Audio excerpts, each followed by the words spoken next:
हाय, मैं हूं दानियाल। स्वागत है आपका हमारे YouTube चैनल जिसका नाम है quantum DNA with NT SSP में। क्लास बीएससी फर्स्ट सेमेस्टर में जूलॉजी में आने वाला सबसे इंपॉर्टेंट क्वेश्चन, सबसे ज्यादा इंपॉर्टेंट क्वेश्चन जो है वो है आपका ट्राइपेनोसोमा। और ट्राइपेनोसोमा आपको हर बार एग्जाम में आता है और हम गारंटी ले सकते हैं इस चीज की कि 101% ये बीएससी सेमेस्टर 1 में ये क्वेश्चन आएगा ही आएगा। तो इस क्वेश्चन को बिल्कुल ध्यान से देखो, वीडियो एंड तक देखना, सारी चीजों को समझना। पूरी लाइफ साइकिल का यहां पर हम लोग डिस्कस करेंगे, ट्राइपेनोसोमा की क्या है, और सेम टू सेम जैसे हम आपको बता रहे हैं आप यही पूरा एग्जाम में लिख कर आ जाना, बस डिट्टो, कुछ नहीं करना तुम। देखो इधर, ट्राइपेनोसोमा एक सिंपल सा क्या है, प्रोटोजोन है। प्रोटोजोन क्या होता है? जो फाइलम प्रोटोजोआ का पैरासाइट होता है। तो ट्राइपेनोसोमा से एक बीमारी होती है, बहुत खतरनाक बीमारी है, जिसका नाम है स्लीपिंग सिकनेस। और अभी तक अल्हम्दुलिल्लाह ये स्लीपिंग सिकनेस के पेशेंट्स इंडिया में नहीं है। मतलब बेसिकली ये बीमारी कहाँ की है? अफ्रीका की है। तो ये अफ्रीकन स्लीपिंग सिकनेस इसको बोला जाता है, सिंपल सा। चलिए शुरू करें वीडियो को। हम पीडीएफ को ओपन कर रहे हैं, आप पूरी पीडीएफ को ध्यान से देखना, एक एक पॉइंट को ध्यान से समझना और उसी को आप डिट्टो छाप कर आ जाना एग्जाम में। इसके अगर नोट्स चाहिए हो तो अभी हम इसका लिंक डाल देंगे नोट्स का। चलिए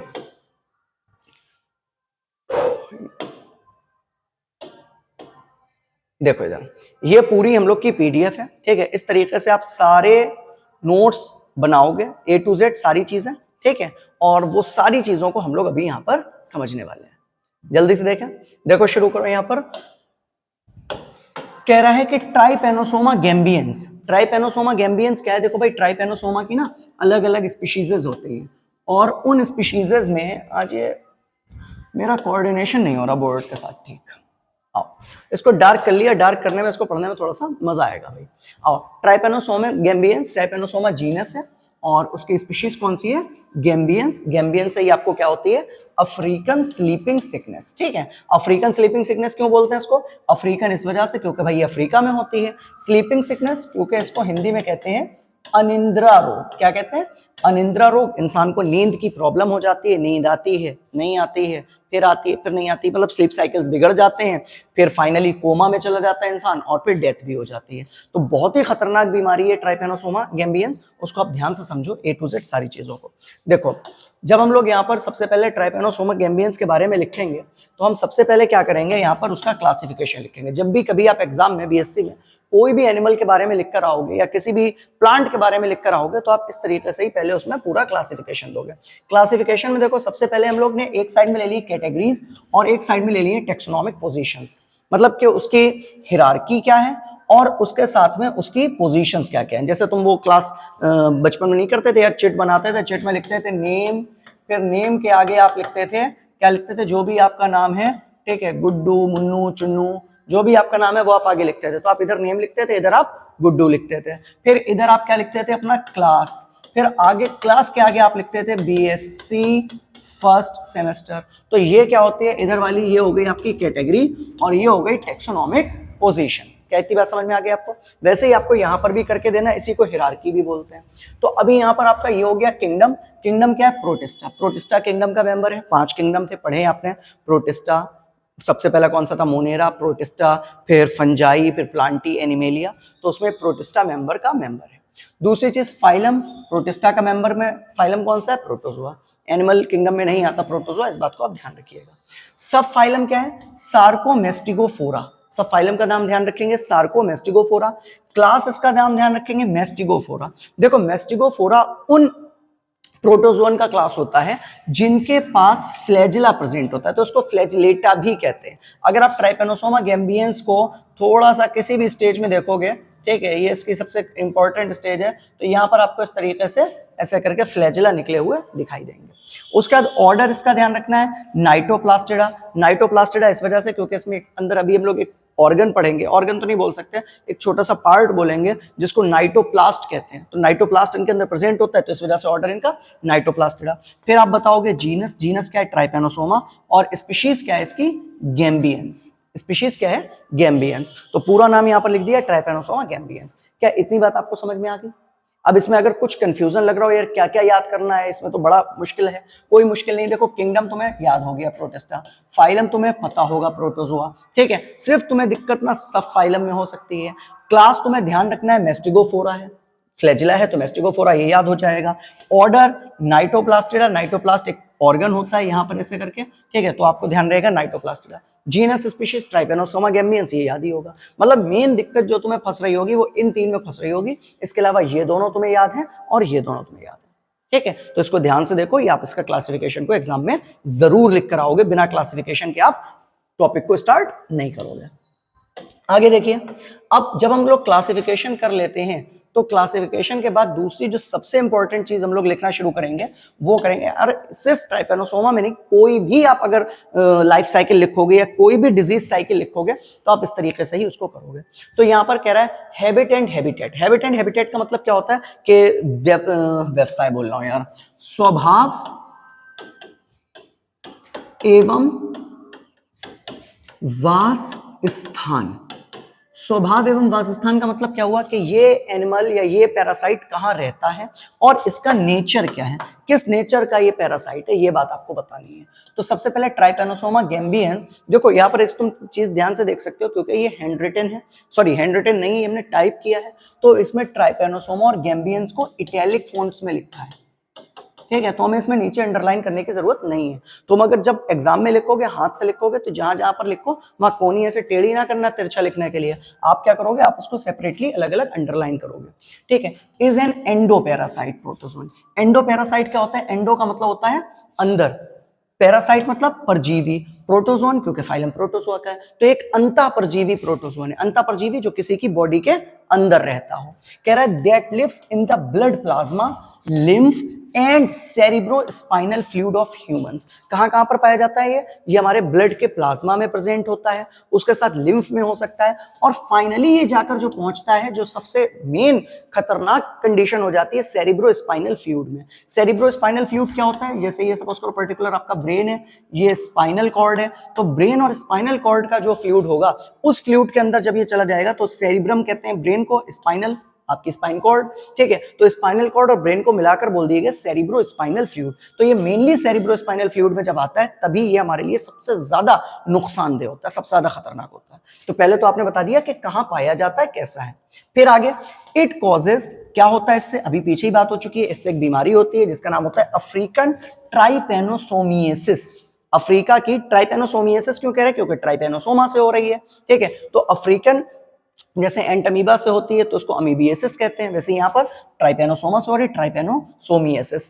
कॉमनली नोन एज, कॉमनली सामान्य रूप से जिसको आप क्या कहते हो, स्लीपिंग सिकनेस कहते हो। स्लीपिंग सिकनेस में क्या होता है कि मतलब अनिद्रा रोग, या जिसमें हमारी जो स्लीप साइकिल्स होती हैं वो बिगड़ जाती हैं, और स्लीप साइकिल बिगड़ने के बाद और कंडीशन खराब हो जाती है। अब ये कोई ना सोचना कि आपको अगर 11 बजे तक नींद ना आती हो, 12 बजे के बाद नींद ना आती हो, 1 बजे के बाद नींद ना आती हो तो स्लीपिंग सिकनेस है। वो स्लीपिंग सिकनेस नहीं, वो मोबाइल सिकनेस हो सकती है, ठीक है। स्लीपिंग सिकनेस जनरली बहुत खतरनाक कंडीशन है, कभी किसी को ना हो। उसके बाद कह रहा है the parasite completes it's life cycle in both host, hence it's digenetic. अब ये बात समझने वाली है, ये टॉपिक थोड़ा सा ध्यान देना, ये डाइजेनेटिक का क्या मतलब है। अगर इसको हम थोड़ी सी यहां पर जगह बढ़ा लें तो ये इतनी जगह में मिल जाएगी, ध्यान से देखो भाऊ। डाई का मीनिंग होता है दो, जेनेटिक का मीनिंग यहां पर है जीनस, मतलब वो एनिमल्स जो या वो पैरासाइट जो अपनी पूरी लाइफ साइकिल दो जीनस में कंप्लीट करते हो, दो अलग अलग जीनस में पूरी करते हो, या दो अलग अलग डिफरेंट लोगों में पूरी करते हो, उसको क्या कहते हैं, डाइजेनेटिक पैरासाइट कहते हैं। तो इसके दो होस्ट होते हैं। एक होस्ट क्या होता है, पहले तो ये अगर कोई किसी को कंफ्यूजन हो, होस्ट को शुद्ध हिंदी में कहते हैं पोषक। होस्ट को क्या कहते हैं, पोषक। जैसे मच्छर क्या है, पैरासाइट है, ठीक है। आपकी बॉडी के काट रहा है, आपकी बॉडी से ब्लड सक कर रहा है, तो आप कौन हो गए उसके लिए, होस्ट हो गए या पोषक हो गए, ठीक है। जैसे आपके सर में अगर जुएं हैं, हाँ पता है नहीं है, मान लो फिर भी आपके सर में जो लाइस हैं, जुएं हैं, वो क्या है, वो पैरासाइट है, और आप कौन हो गए उनके लिए, होस्ट हो गए। तो ये अपनी पूरी लाइफ साइकिल दो होस्ट में कंप्लीट कर रहा है, that's why it is digenetic in nature. अब इसके दो होस्ट में कौन कौन होते हैं, एक होती है सीसी फ्लाई, कौन होती है, सीसी फ्लाई, और दूसरा कौन होता है होस्ट इसका, ह्यूमंस होते हैं, ठीक है। तो यहां पर दो होस्ट हो गए, एक हो गई सीसी फ्लाई। सीसी fly Glossina palpalis scientific name होता है, अभी आगे हम लोग देखेंगे भी उसको। इसको भाई पढ़ने के लिए थोड़ा ध्यान रखना, टिसी टिसी ना पढ़ना, ठीक है, तो इसको सीसी फ्लाई ही जनरली पढ़ा जाता है। और मेरे सुपरवाइजर ने ये भी चीज बताई थी कि आप इसको सेट सी भी पढ़ सकते हो, ठीक है, तो ये पहला सी टी साइलेंट हो जाएगा, फिर आप इसको सेट सी के नाम से भी पढ़ सकते हो। तो या तो आप इसको सेट सी पढ़ो या आप इसको सीसी फ्लाई पढ़ो, तो ये जनरली आपकी मक्खी हो गई जिससे ये बीमारी फैल रही है। अब आगे देखिए, आगे कह रहा है कि द डेफिनेट, डेफिनेट का मतलब होता है जो प्राइमरी हो, डेफिनेट मींस प्राइमरी, तो प्राइमरी होस्ट मतलब जो पहला होस्ट होता है जिसके अंदर ये अपनी साइकिल चलाता है, वो कौन होता है? मैन, इंसान होता है। मैन का मतलब यहाँ पर महिलाएं खुश ना हो जाए कि ये मैन जो है मेल को होगी फीमेल को नहीं, मेल नहीं लिखा है, मैन लिखा है। मैन में मेल फीमेल दोनों आते हैं। एंड द इंटरनल या इंटरमीडिएट होस्ट या सेकेंडरी होस्ट, या सेकेंडरी होस्ट को इंटरमीडिएट इस वजह से बोल रहे हैं कि जब लाइफ साइकिल चलेगी ना, तो देखो पहले मैन से सीसी फ्लाई और फिर सीसी फ्लाई से फिर मैन, तो ये साइकिल चलती है, तभी इसको इंटरमीडिएट भी बोलते हैं। वैसे जनरली टर्म सेकेंडरी यूज करते हैं कि द्वितीयक जो होस्ट होगा, तो जो द्वितीयक या सेकेंडरी होस्ट है वो कौन है? इसका सीसी फ्लाई है। कौन सी फ्लाई है? सीसी फ्लाई है। और सीसी फ्लाई का साइंटिफिक नेम अभी हमने आपको बताया था, ग्लोसिना पेलपेलिस, तो इसका सीसी फ्लाई है या ग्लोसिना पेलपेलिस है, इसके अंदर लाइफ साइकिल बताई गई। मतलब क्या होगा कि सबसे पहले ये, अब देखो, अब यहां पर तुम इसमें कंफ्यूज ना होना कि प्राइमरी होस्ट इंसान को बताया गया है, तो पहले बीमारी इंसान में आएगी, फिर इंसान से मक्खी में जाएगी। ये साइकिल है। ये क्या है? साइकिल है। ये इस तरीके से ही नहीं, ये इस तरीके से। अब ग्लोसिना पेलपेलिस से किस में जाएगी? फिर सीसी में गई, मक्खी में, और फिर सीसी से फिर किस में आई? मैन में। तो ये एक साइकिल बन गई। अब इसमें तुम ये नहीं कह सकते कि पहले इसमें गई या पहले इसमें आई। ये तो वही चीज होगी, पहले अंडा आया या मुर्गी आई, ठीक है, वो एक साइक्लिक फॉर्म है, एक साइकिल है। तो प्राइमरी होस्ट का मतलब यहां पर ये नहीं होता कि जिसके अंदर पहले जाए। प्राइमरी होस्ट का मीनिंग होता है जिसके अंदर अपनी सेक्सुअल स्टेज कंप्लीट करे, ठीक है, वहां से हम लोग को इस चीज को उठाना है। तो ये क्या हो गया? ग्लोसिना पेलपेलिस। आगे देखो, आगे कह रहा है स्ट्रक्चर ऑफ ट्राइपेनोसोमा। ट्राइपेनोसोमा की संरचना कैसी होती है? तो ध्यान रखना, लिखने का तरीका, सबसे पहले क्लासिफिकेशन लिखोगे, सबसे पहले क्लासिफिकेशन करोगे, फिर हम लोग ने करा हैबिट, हैबिटेट, कि भाई रहती कहाँ है, किसके अंदर पाई जाती है, क्या होता है, और फिर तीसरा हम लोग ने क्या करा? स्ट्रक्चर। स्ट्रक्चर किसका? ट्राइपेनोसोमा का, कि ट्राइपेनोसोमा की संरचना कैसी होती है। फिर इसके बाद आप करोगे उसकी लाइफ साइकिल। कहती बात आपको समझ में आ रही किस तरीके से हम लोग को क्वेश्चन को कवर करना है? ऐसे करोगे एग्जामिनर बहुत अच्छे नंबर देगा, और अगर तुम एक ही पैराग्राफ में सब कुछ लिख डालोगे, नंबर किसी हाल में आपको नहीं मिलने वाले। तो कह रहा है कि Trypanosoma is a unicellular. Unicellular मतलब एक कोशिका का बना होता है, प्रोटोजोन है तो एक कोशिका का ही होगा। इलोंगेटेड, इलोंगेटेड मतलब थोड़ा सा लंबवत होता है, मतलब अगर इसका आप शरीर देखोगे जनरली तो इस तरीके से आपको थोड़ा सा इलोंगेटेड फॉर्म में लंबा मिलेगा। स्पिंडल शेप है, देखने में ही लग रहा है स्पिंडल शेप। उसके बाद में स्पिंडल शेप ऑर्गेनिज्म है, slightly pointed at both ends. अगर दोनों किनारे देखोगे, देखो ये वाला किनारा देखो और ये वाला किनारा देखो, तो हल्का सा कैसा है? पॉइंटेड है, दोनों सिरों पर हल्का सा पॉइंटेड होगा। The body is covered by A pellicle. अब इसकी पूरी बॉडी के ऊपर एक बहुत पतली सी ऐसे करके लेयर चढ़ी होगी, अभी हम आपको दिखा देंगे वो, ठीक है, और उसको क्या कहते हैं? पेलिकल कहते हैं। उस लेयर को क्या कहते हैं? Pellicle. Which gives shape and flexibility, जो बॉडी को, पूरी ट्राइपेनोसोमा को क्या देता है? एक पर्टिकुलर शेप देता है, किस तरीके से उसका स्ट्रक्चर बनाना है, और साथ ही साथ उसकी बॉडी को फ्लेक्सिबल करता है मूव करने के लिए, चलने के लिए।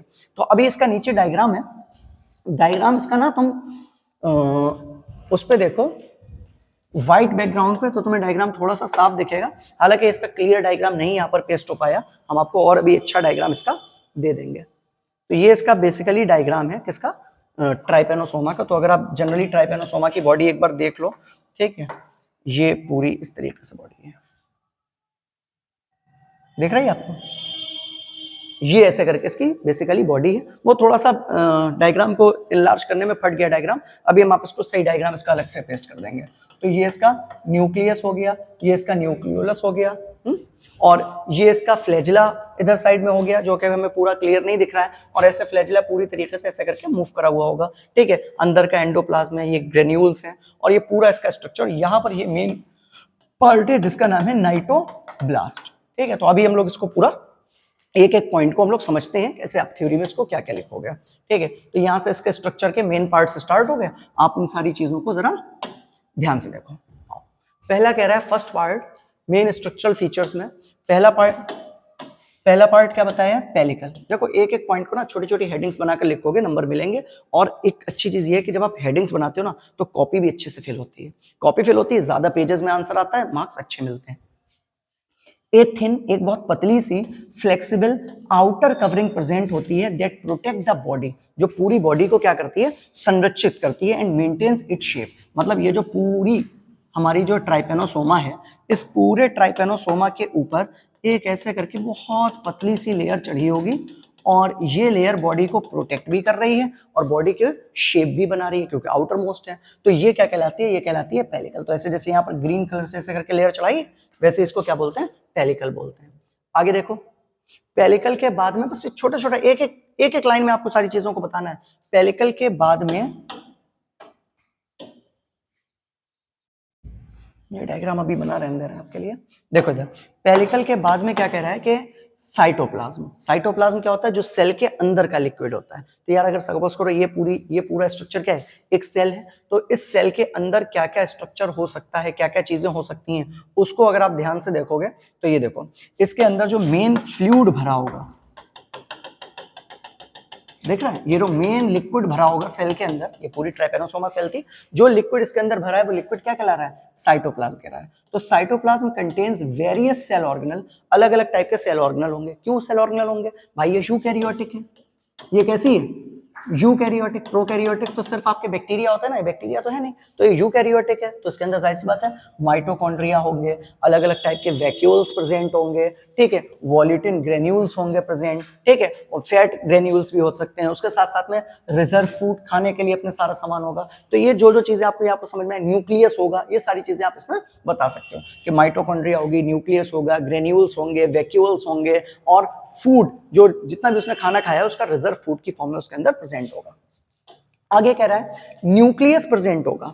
न्यूक्लियस क्या होता है कि जो जनरली किसी भी बॉडी में, किसी की भी एनिमल की बॉडी के अंदर अगर आप देखो यूकैरियोटिक सेल है तो उसके अंदर एक वेल डेवलप्ड न्यूक्लियस होगा। तो यहाँ पर न्यूक्लियस कैसा है, सिंगल है, एक न्यूक्लियस है, ओवल शेप का न्यूक्लियस है, सेंट्रली लोकेटेड है, मतलब बीच में होगा, केंद्रक के बिल्कुल रूप में, और controls all the vital activities of the cell. ये तो जनरल बात न्यूक्लियस की है, ठीक है, कि भाई न्यूक्लियस है तो न्यूक्लियस क्या काम करता है, न्यूक्लियस के पास डीएनए होता है, डीएनए होता है तो सेल के अंदर जितने भी काम हो रहे होते हैं सबको अपने वो कंट्रोल में करता है, तो सारे काम सेल की मर्जी से हो रहे हैं। उसके बाद में अगला पॉइंट जो कि हम लोग बोल रहे थे अभी कि बहुत इंपॉर्टेंट होगा, उसमें क्या है, नाइटोप्लास्ट। अब इसको हम यार एक मिनट हटा देते हैं ना, इसको पूरा हटा देते हैं, फिर से दिखा देंगे तुम्हें।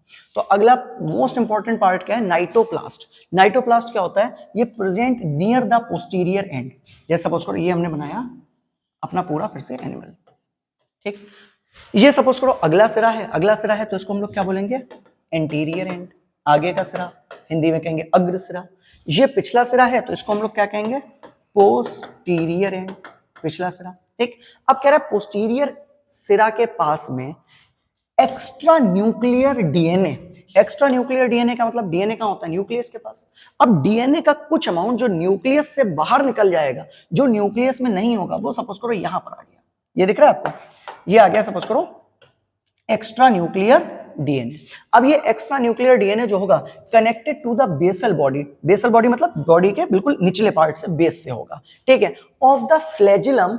It controls flagellar movement and energy production. Hindi में समझो क्या कहते हैं कि यहां से आपका एक फ्लैजिला निकला हुआ होगा, ये जो मूवमेंट में हेल्प करता है, फ्लैजिला धागे की जैसे संरचना होती है, वो फ्लैजिला जिस जगह से निकला होगा, जिस पॉइंट से ओरिजिनेट हो रहा होगा, उस छोटे से भाग को जिसमें डीएनए भी होगा उसको ही कहते हैं नाइटो, स्पेलिंग गलत लिख दी, उसको ही कहते हैं नाइटोप्लास्ट। क्या इतनी बात आपको समझ में आ गई, ये नाइटोप्लास्ट समझ में आया। नाइटोप्लास्ट क्या है, जहां से फ्लैजिला निकलकर जा रहा है, ठीक है, तो इट कंट्रोल्स फ्लैजिलर मूवमेंट। अब फ्लैजिला यहीं से निकला है तो ये फ्लैजिला के मूवमेंट को कंट्रोल करेगा। And energy production. Energy production क्यों, क्योंकि भाई जब फ्लैजिला मूव करता है तभी ये एनिमल आगे बढ़ रहा है, तो एनर्जी लग रही है, तो सारी एनर्जी वगैरह को भी ये अपने अंदर में नियंत्रित में लेता है। कौन, नाइटोप्लास्ट। बहुत इंपॉर्टेंट स्ट्रक्चर है किसके अंदर, हमारी पूरी ट्राइपेनोसोमा के अंदर। तो अभी तक आपने क्या देखा, अभी तक हम लोग ने देखा सबसे ऊपर पेलिकल की एक कवरिंग है, फिर उसके अंदर भरा हुआ साइटोप्लाज्म है, फिर एक न्यूक्लियस है, और फिर नाइटोप्लास्ट है जहां से फ्लैजिला निकल रहा है। फिर अगला क्या है, अब अगला आ गया फ्लैजिला ही क्या होता है। फ्लैजिला क्या होता है, अभी हम लोग ने देखा कि ये सपोज करो ये बॉडी है, इस बॉडी के अंदर यहां पर क्या है, नाइटोप्लास्ट है और नाइटोप्लास्ट से क्या निकला हुआ है, एक फ्लैजिला निकला है। तो एक सिंगल फ्लैजिला, फ्लैजिला दो नहीं होंगे, एक फ्लैजिला होगा, arises from the basal granule, जो बेसल ग्रेन्यूल से मतलब नाइटोप्लास्ट से निकला होगा, and runs along the body, और पूरी बॉडी के ऊपर, देखो ये पूरी ये रेड कलर का फ्लैजिला है और ये पूरी बॉडी के ऊपर इस तरीके से घुमा हुआ है, and forming a thin undulating membrane. इस बात को याद रखना है, जो ये फ्लैजिला है ना, ये फ्लैजिला पूरे में ऐसे करके बॉडी के ऊपर कवरिंग करा हुआ है और लिपटा हुआ है। जैसे अगर सपोज करो हम लोग अपने चारों तरफ कोई एक बेल लपेट लें, बेल या कोई स्ट्रेप, कोई पट्टी लपेट ले अपने चारों तरफ, ठीक है, कि हमारी बॉडी से वो पट्टी निकली और चारों तरफ लपेट गई, तो उसको बोल रहे हैं हम लोग अंड्यूलेटिंग मेम्ब्रेन। जैसे ये फ्लैजिला है, ये फ्लैजिला ऐसे हमने ऊपर ही दिखा दिया खाली, ये पूरा इधर उधर पूरे में लिपटा हुआ होता है, उसको कहते हैं undulating membrane, and extends beyond the anterior end as the free flagellum. और एंटीरियर एंड तक आकर, देखो ये तो पोस्टीरियर एंड था, फ्लैजिला कहां से निकल रहा है, फ्लैजिला निकल रहा है पोस्टीरियर एंड से, ये आ गया हमारा इंटीरियर एंड। तो पूरा फ्लैजिला ऐसे करके चल रहा और एंटीरियर एंड पर आकर ये फ्री हो जा रहा है, मतलब पहले पूरी बॉडी में लिपटा हुआ है और एंटीरियर पर आकर ऐसे फ्री फ्लैजिला के रूप में और लंबा सा निकला हुआ है, ठीक है।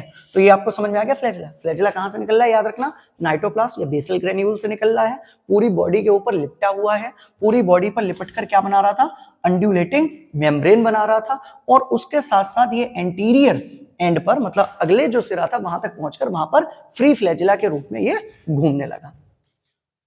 आगे क्या कह रहे थे, अंड्यूलेटिंग मेम्ब्रेन क्या होती है। अंड्यूलेटिंग मेम्ब्रेन, अभी बात हुई हम लोग की कि जब कोई भी फ्लैजिला है, इधर देखो ध्यान से, यहां पर देखो, ये एनिमल की बॉडी है, अब इस बॉडी में यहां पर ये तुम्हारा नाइटोप्लास्ट हो गया, नाइटोप्लास्ट से तुम्हारा क्या निकला है, फ्लैजिला निकला है, ये फ्लैजिला आया, ये अब ये फ्लैजिला जो ऐसे करके, ये ऐसे करके जो घूमा हुआ है ना, तो ये जो मेम्ब्रेन जैसा स्ट्रक्चर बन गया, ये मेम्ब्रेन क्या कहलाएगी, अंड्यूलेटिंग मेम्ब्रेन कहलाएगी। तो एक पतली मेम्ब्रेन अटैच्ड होती है कहां पर, at the side of body, body के साइड में। अब वो बॉडी के एक साइड में नहीं होती है, अगर कोई हम पट्टी लें और अपने ऐसे करके चारों तरफ लपेट लें तो वो पूरी तरीके से लपटी होगी ना दोनों तरफ, तो at the side of body, ठीक है, बॉडी की साइड में होती है, रिस्पॉन्सिबल फॉर वेवी मूवमेंट, और वो इस तरीके से, अब यार फ्लैजिला है, फ्लैजिला क्या करता है, फ्लैज तुमने नाव देखी है, नाव जिस तरीके से वो चप्पू चलाता है, सेम फ्लैजिला का वैसे करके काम होता है। तो अब यहाँ पर फ्लैजिला इस तरीके से ऐसे ऐसे करके वेव्स की फॉर्म में मूव करता है, तो बॉडी भी एक वेवी लुक ले लेती है, बॉडी भी एक वेव्स की फॉर्म में आने लगती है, दैट हेल्प इन लोकोमोशन, और जिसकी वजह से अब ये जो एंटीरियर एंड पर तुम्हें दिख रहा है फ्लैजिला फ्री है, ये फ्लैजिला पानी के अंदर ऐसे करके बीट करेगा, इसके बीट करने से वाटर करंट बनेगा, और वाटर करंट से क्या होगा कि ये क्या नाम है इसका, ट्राइपेनोसोमा हमारा मूव करके आगे की तरफ चलने लगेगा, ठीक है, थ्रू ब्लड प्लाज्मा। समझ में आ गया, कहाँ चलेगा, ब्लड प्लाज्मा में, क्योंकि ये बॉडी के अंदर होता है। हमने पानी वर्ड अभी यूज करा था, वो पानी जनरली यूग्लिना वगैरह के लिए करते हैं, या जितने भी फ्लैजिलर एनिमल्स होते हैं वो सारे कहाँ होते हैं, पानी में होते हैं। तो धोखे से मेरे मुंह से वाटर निकल गया था, फ्लाई हमारे ब्लड प्लाज्मा में होगा, क्योंकि ये तो पैरासाइट है। इतनी बात समझ में आ गई आपको। आगे हम लोग कह रहे हैं लोकोमोशन। अब भाई इसके इस बॉडी का स्ट्रक्चर का एक मेन इंपॉर्टेंट काम है क्या, लोकोमोशन। तो लोकोमोशन में क्या हुआ कि ये चलता कैसे है, ठीक है, लोकोमोशन मींस मूव कैसे करता है, एक जगह से दूसरी जगह कैसे जाता है। तो the organism moves with the help of both the flagellum, ठीक है, एंड द अंड्यूलेटिंग मेम्ब्रेन। तो ये दोनों तरीकों से चल सकता है, एक तो इसके पास फ्लैजिला है और एक इसके पास अंड्यूलेटिंग मेम्ब्रेन है। अब यहां पर हो गया कंफ्यूजन, यार अंड्यूलेटिंग मेम्ब्रेन तो फ्लैजिला से ही बनी है, अभी आपने बताया, तो फिर अंड्यूलेटिंग मेम्ब्रेन और फ्लैजिला अलग अलग क्यों है। क्योंकि देखो ये बॉडी है ना, 72 बार हम डायग्राम बना चुके हैं, ठीक है, ये पूरी बॉडी है, यहां से फ्लैजिला निकला, यहां तक जो फ्लैजिला बॉडी को कवर कर रहा है ये अंड्यूलेटिंग मेम्ब्रेन, और इसके बाद जो ऐसे करके फ्री फ्लैजिला हो जा रहा है वो जनरल फ्लैजिला है, ठीक है। तो ये इसके थ्रू, वेव के थ्रू चल सकता है, अंड्यूलेटिंग मेम्ब्रेन के थ्रू अगर चल रहा है तो वेवी नेचर है, और बचा हुआ जो आपको फ्लैजिला दिख रहा है इसके थ्रू भी चल सकता है। तो दोनों तरीके से चल सकता है, and producing A twisting and spiral motion. और जब ये चलता है तो इस तरीके से ऐसे ऐसे ऐसे ऐसे करके घूम घूम के स्पाइरल मोशन की फॉर्म में ब्लड के अंदर आसानी से घूमता रहता है। मतलब ये अगर है, ठीक है, तो ये ऐसे ऐसे ऐसे ऐसे गोल गोल गोल गोल गोल गोल घूम के ब्लड के अंदर आपके मूव करेगा। अगला पॉइंट क्या है इसका, न्यूट्रिशन। न्यूट्रिशन का मीनिंग हुआ कि ये पोषण कैसे लेता है, खाना वाना कैसे खाता है, क्या काम करता है।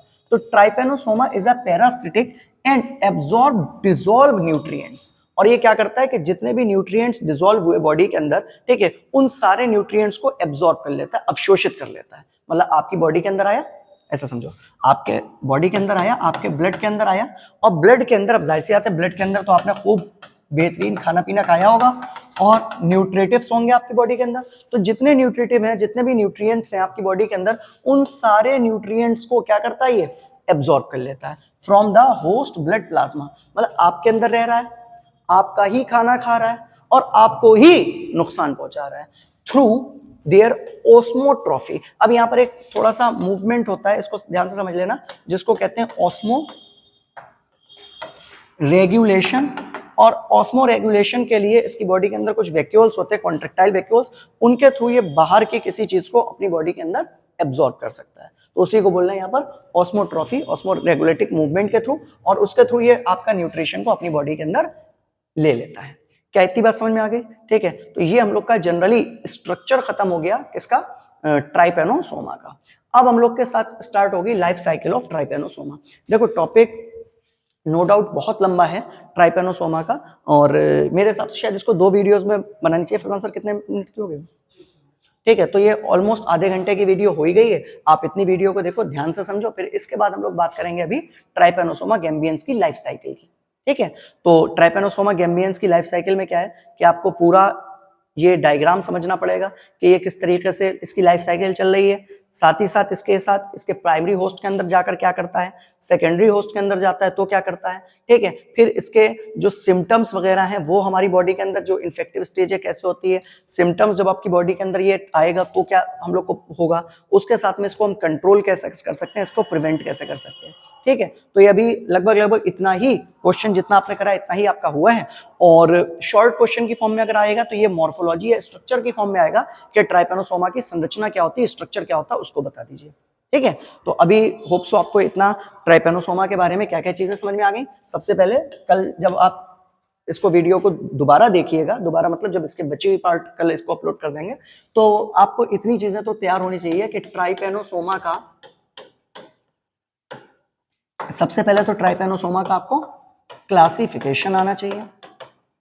क्लासिफिकेशन के साथ साथ आपको उसकी हैबिट्स, हैबिटेट पता होना चाहिए, कहाँ रहता है, क्या करता है। उसके साथ साथ इसकी मॉर्फोलॉजी, मॉर्फोलॉजी मींस स्ट्रक्चर जो आपने इसका पढ़ा है वो आपको, क्योंकि अगर देखो स्ट्रक्चर नहीं समझ में आया तो लाइफ साइकिल समझने में थोड़ी सी आपको डिफिकल्टी होगी, क्योंकि लाइफ साइकिल में वो अलग अलग स्टेजेस में इन्फेक्शन फैलाता है, उसमें स्ट्रक्चर चेंज होता है बॉडी का। तो हम लोग को यहाँ पर पहले स्ट्रक्चर तक आपको प्रिपेयर कर लेना चाहिए, फिर इसके बाद कल हम लोग इसकी पूरी लाइफ साइकिल को कंप्लीट करेंगे। क्या इतनी बात आपको समझ में आ गई? पक्की बात? ठीक है, इसको प्रिपेयर करिए, मिलेंगे हम लोग कल नेक्स्ट वीडियो में। लेकिन वीडियो को शेयर करना बिल्कुल ना भूलिएगा, जितने भी आपके बीएससी के स्टूडेंट्स हो, आपके क्लासमेट्स हो अलग अलग स्कूल्स में, आप उनको पास पहुंचाइए वीडियो को, ताकि हम लोग को और अच्छे से मोटिवेशन मिले और अच्छे से आपके लिए नई नई वीडियोस हम लोग बीएससी का पूरा कंप्लीट सिलेबस आपको हम करवा सकें। मिलेंगे नेक्स्ट वीडियो में, जब तक के लिए थैंक यू।